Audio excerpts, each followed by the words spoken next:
Unang pasok sa eskwela nung nakita ita, tila ba tinamaan ako sa iyong ganda. Kaso lang para bang ang taray-taray mo, para bang mahirap makipag-usap sa tulad mo. Pero ikaw ang dahilan kaya ganado na pumasok. Nagulat nga si mama kaya bigla kong nasapo. Anak, milagnat ka ba? Hindi ka na uma-absent. Himala ang pagbabago, palagi kang present. Hindi naman ma, wala po akong sakit. Ganado lang ako dahil may kaklaseng malupit. May bini-bini po kasi na bumihag ng aking puso. Kahit wala akong baon, ganado nang pumasok. Aba, ayos yan, nak. Sige, sipagan mo palalo pang ilala mo sa akin. Ako sa'yo ay boto. Naku ma, mahirap mukha siyang mataray, kaya malabong maisama ko sa bahay.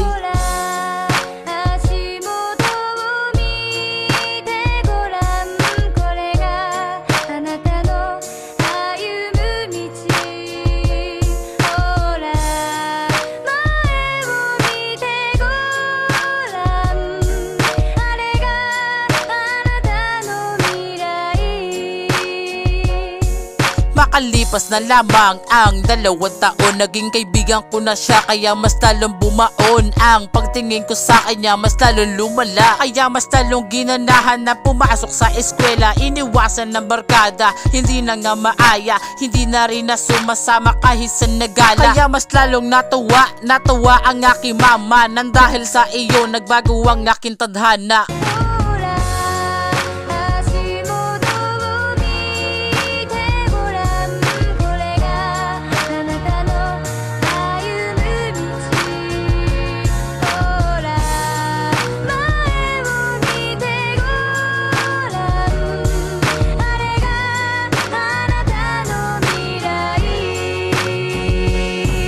Sa hindi ko inakala, nagbunga ang nilaga. Matagal ko na patasya, akin na siyang jowa. At umamin din siya, may gusto din pala sa'kin. Hinintay niya lang pala na ako ang umamin. At nagkasabay kaming tumanggap ng diploma, kaya mas lalong natuwa ang aking mama. Naiwasan ng barkada, naiwas sa disgrasya, kaya salamat sa iyo Angelica.